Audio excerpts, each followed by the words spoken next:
6 मई की आधी रात भारत के फाइटर प्लेन तैयार थे, जैसे दुश्मनों की सांसें गिन रहे हों। स्कैल्प क्रूज मिसाइल्स, हैमर बम और हमारे कामिकाज़े ड्रोन भी तैयार थे।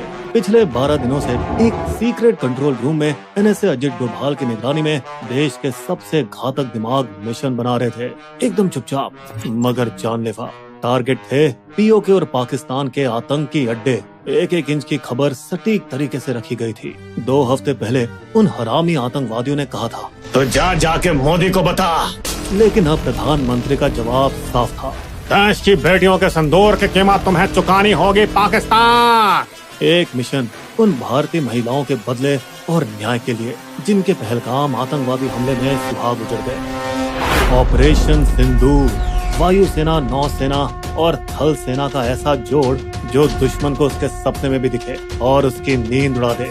मई सा रात 1 बजे से 1:30 बजे के बीच हमारे लड़ाकू विमान और ड्रोन ने 24 हमले किए और आतंकवादी संगठनों LET, जैश और हिजबुल मुजाहिदीन के 9 ठिकानों को तबाह कर डाला। 4 पाकिस्तान में और 5 POK में।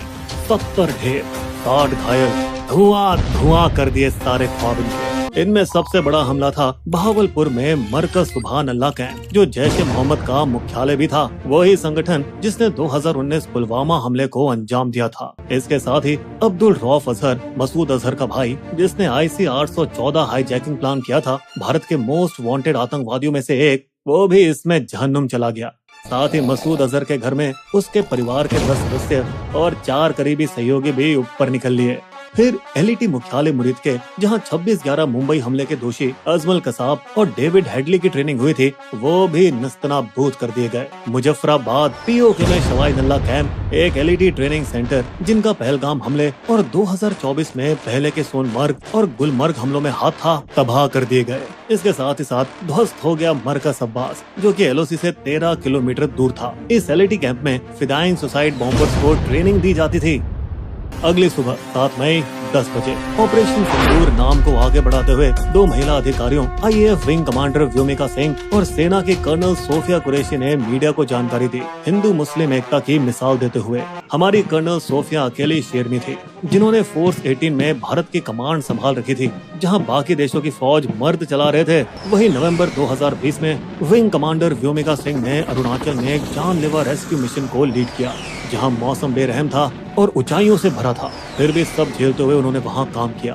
दोस्तों, आपको बता दें, उरी के बाद 12 दिन में स्ट्राइक हुई थी। पुलवामा के बाद भी 12 दिन में बालाकोट को उड़ाया गया था और अब पहलगाम के 14 दिन बाद आया ऑपरेशन सिंदूर, अब तक की सबसे बड़ी और घातक स्ट्राइक। दोस्तों, पाकिस्तान बौखला गया है। उसके इंटरनेट के जोकरों ने अफवाह उड़ाई है, राफेल गिरा दिया, इंडियन आर्मी बेस तबाह हो गया। पर दोस्तों, PIB ने 2-2 कह दिया है, सब फर्जी है, झूठ का पुलिंदा है। और अटैक के सिर्फ 1 घंटे बाद ही पाक आर्मी ने LOC पार से कायराना बमबारी शुरू कर दी, जिसमें उनकी बौखलाहट नजर आ गई। दुर्भाग्य से बॉर्डर के गांव में 15 मासूम भारतीय मारे गए, जिनमें 4 छोटे छोटे बच्चे भी थे और एक जवान भी शहीद हुआ। तो कहीं ना कहीं ऑपरेशन की कीमत दोस्तों हमें भी चुकानी पड़ी।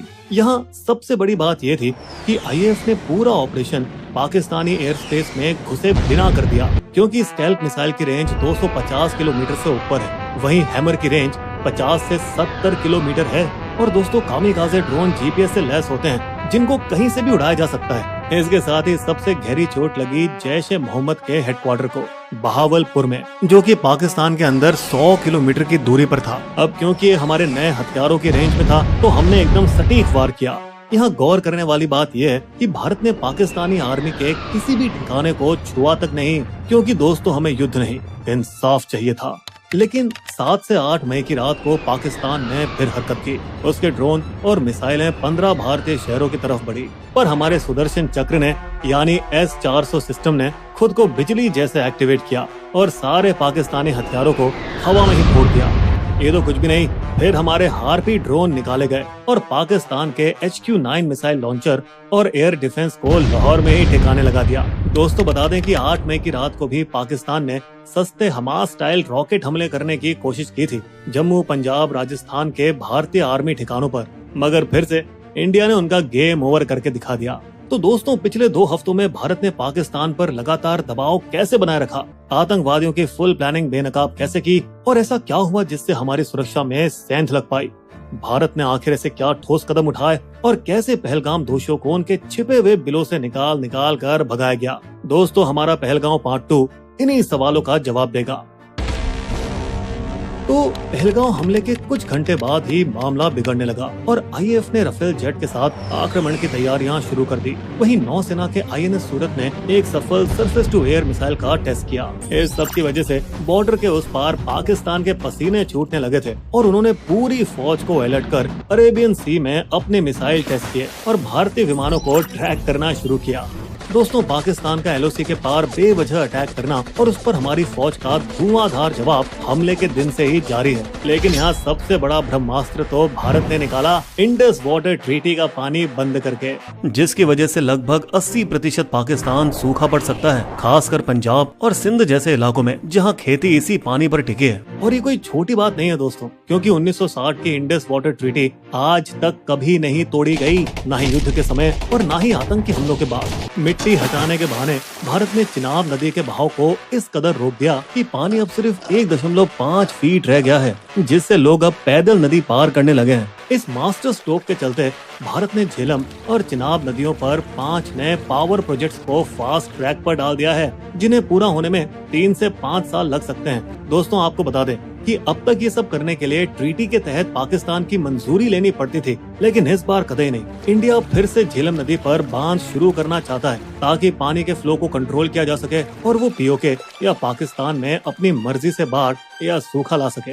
बता दें कि भारत में रह रहे पाकिस्तानियों को वापस घर भेज दिया गया है और बाघा अटारी बॉर्डर भी सील कर दिया गया है। इतना सख्त रवैया अपनाया गया है कि एक सीआरपीएफ जवान को बर्खास्त तक कर दिया गया जब उसने एक पाकिस्तानी महिला से शादी की बात को छुपाया था। दिल्ली में पाकिस्तानी एम्बेसी में जो भी फौजी अफसर थे, सबको वापस भेज दिया गया और भारत ने अपने 25 अफसर भी इस्लामाबाद वाली एम्बेसी से वापस बुला लिए। इस पर पाकिस्तान ने अपना एयर स्पेस बंद कर दिया और भारत ने भी यही कदम उठाया, मगर इससे भारतीय एयरलाइनों को हर महीने 300 करोड़ का एक्स्ट्रा खर्च आएगा, क्योंकि अब उसे पाकिस्तान के आसपास से अपनी उड़ानों को मोड़ना पड़ेगा। लेकिन 2019 में पुलवामा के बाद भी उन्होंने 700 करोड़ रुपए का नुकसान उठाया था, फिर भी उन्होंने राष्ट्रीय हित में ये नुकसान हंसकर झेला था। व्यापार को बंद करने के साथ ही भारत ने पाकिस्तान के साथ सभी इंपोर्ट और एक्सपोर्ट पर रोक लगा दी है। और अब क्योंकि भारत पाकिस्तान को दवाइयां बनाने का 60% कच्चा माल और जरूरी केमिकल सप्लाई करता था, इसीलिए अब पाकिस्तानियों की वाट लगने वाली है, क्योंकि अब वहाँ दवाइयों की कीमत 10 गुना तक बढ़ जाएगी। इसके बदले में पाकिस्तान ने 1972 का शिमला समझौता होल्ड पर रख दिया है। वो समझौता ही इतना मजाकिया है, जैसे पाकिस्तान का दावा है कि वो आतंकवाद को सपोर्ट नहीं करता। इस तरफ भारत लगातार अमेरिका, चीन, रूस, यहाँ तक कि सऊदी अरब और यूएई पर दबाव डालने की कोशिश कर रहा है ताकि वे पाकिस्तान को हथियार और पैसे देना बंद करें और उसे दुनिया के सामने एकदम अलग थलग कर दें।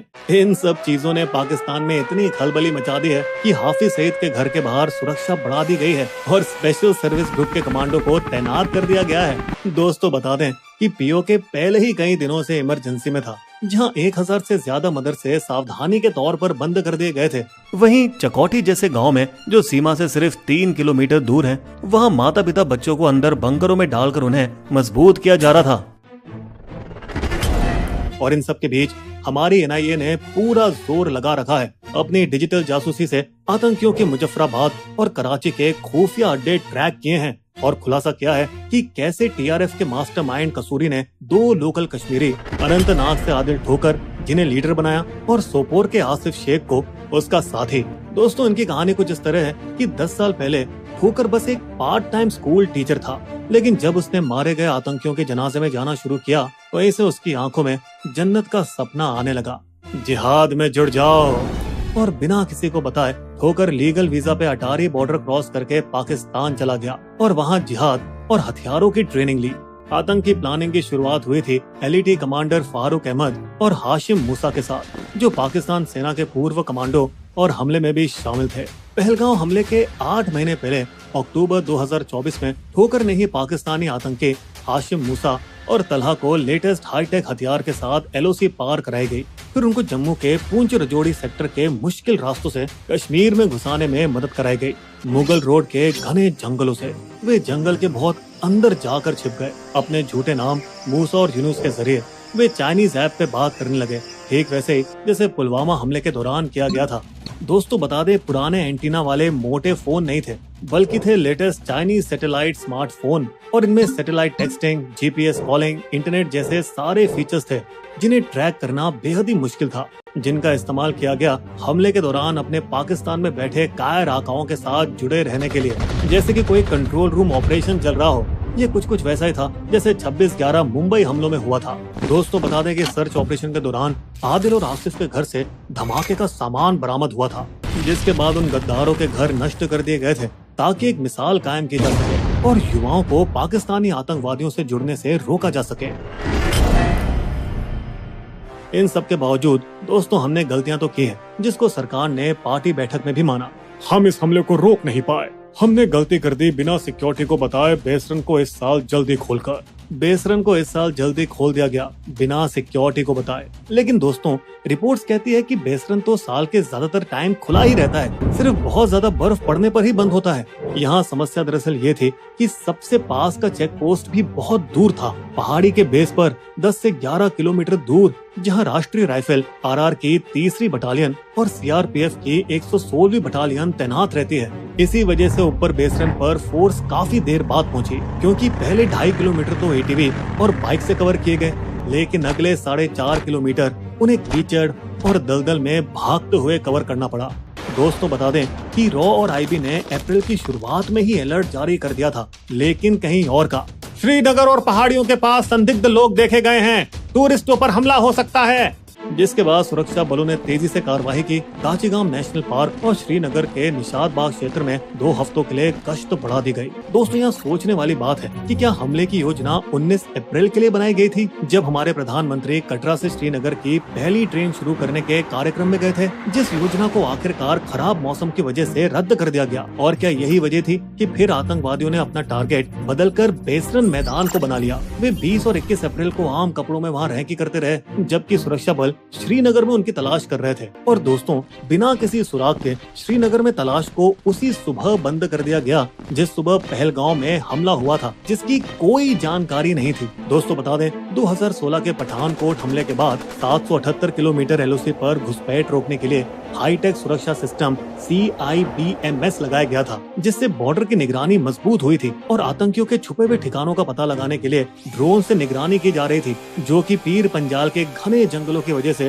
पूरी तरह से नाकाम हो गई। वहीं बेसरन जैसे हाई रिस्क जोन में ना तो कोई कैमरा था, ना ही कोई ड्रोन, और तो और 2020 में चीन के साथ झड़पों के चलते 3री राष्ट्रीय राइफल आरआर को पूर्वी लद्दाख में भेजना पड़ गया था, और उसी दौरान उसका कुछ हिस्सा दोबारा बेसरन के पास मुगल रोड के इलाके में तैनात किया जा रहा था जब ये घटना हुई थी। और इसी वजह से पिछले 5 सालों से बेसरन घाटी के आसपास मुगल रोड के 10 किलोमीटर के बफर जोन की सुरक्षा सिर्फ 116वीं सीआरपीएफ बटालियन ही संभाल रही है। और इसी सिक्योरिटी गैप का फायदा उठाकर आतंकियों ने पीर पंजाल के जंगल और गुफाओं में अपने अड्डे बना लिए थे, जिसके बाद ये साफ नजर आ रहा था कि कैसे दोनों चीन और पाकिस्तान से लड़ने की वजह से हमारे सुरक्षा बलों को विभाजित और खींच दिया गया था। और ऊपर से सरकार ने जब कोरोना के दौरान फौज की भर्ती बंद की तो सेना में 1.2 लाख जवानों की कमी भी हो गई थी। लेकिन दोस्तों सुधार के कदम शुरू हो चुके हैं। पहलगाम के 17-18 सबसे खतरे वाले पॉइंट्स पर सीआरपीएफ के चेकपोस्ट और ड्रोन सर्वेलेंस लगाए जा रहे हैं, और 72वीं इन्फेंट्री डिवीजन ने लद्दाख में राष्ट्रीय राइफल्स की जगह ले ली है, ताकि इसे पूरी तरह से जम्मू में फिर से तैनात किया जा सके, जो कि बढ़िया है, लेकिन थोड़ा लेट है। फिर भी पुराने जमाने की तरह जंगलों में लगातार गश्त और स्थानीय मुखबिरों का होना ही इसका समाधान है, क्योंकि सब कुछ शुरू हुआ एक छोटी सी चोरी से, जब पाकिस्तानी आतंकवादियों ने कुछ टूरिस्ट की लाशों से 2 मोबाइल चुरा लिए थे। हाँ, वही मोबाइल जो बने भारत की सुरक्षा एजेंसियों के सबसे बड़े सुराग, जिसकी मदद से उन्होंने आतंकियों को ढूंढ निकाला अनंतनाग के हपटनार गांव के पास के घने जंगलों में। लेकिन दोस्तों वो जंगल का रास्ता खतरनाक था और हमारी सेना के पहुंचने से पहले ही आतंकी एक बार फिर गायब हो गए। फिर कुछ दिन बाद हमारे सुरक्षा बलों ने उन्हें फिर ढूंढ निकाला और कुलगाम के जंगलों में हुआ एनकाउंटर, लेकिन आतंकी फिर से तूफान के धुएं की तरह गायब हो गए। इस बार खास बात ये थी कि पहले जैसे ये लोग गांव वालों के घर में जबरदस्ती घुसकर खाना खाते थे, अब भूखे आतंकी डिनर टाइम पर घरों में घुसकर जल्दी से रोटी चावल उठाकर भाग जाते हैं, जिससे ये पता चलता है कि कई स्थानीय कश्मीरी इन आतंकवादियों का समर्थन नहीं कर रहे, बल्कि सुरक्षा बलों को जानकारी देने में मदद कर रहे हैं। यहाँ तक कि वे मोमबत्ती लिए आतंकी हमले का विरोध भी कर रहे हैं, जो पहले कभी नहीं हुआ। इंडियन नेवी के लेफ्टिनेंट विनय नरवाल की पत्नी, जिनकी इमेज वायरल हुई थी, वह भी इनके समर्थन में आई। मुझे बस शांति चाहिए, मुस्लिमों और कश्मीरियों के प्रति कोई नफरत नहीं फैलनी चाहिए। जिस वजह से उन्हें टारगेट बना दिया गया, उन्हें ट्रोल्स द्वारा गाली दी जा रही है। लेकिन फिर यहाँ हमारी सरकार ने हिंदू मुस्लिम एकता का नेक संदेश दिया। एक हिंदू और एक मुस्लिम महिला अफसर को ऑपरेशन सिंदूर का चेहरा बना दिया, जो कि एक बहुत ही घातक और तगड़ा हमला था, जो अब पाकिस्तान को अगला आतंकवादी हमला करने से पहले 2 बार सोचने पर मजबूर करेगा। दोस्तों, हमें उम्मीद है कि हमले के सीधे जिम्मेदार आतंकवादियों को भी जल्द ही पकड़ लिया जाएगा। इस भारी तनाव की घड़ी में हम ये आशा करते हैं कि दोनों न्यूक्लियर देशों के बीच जंग नहीं, अमन हो।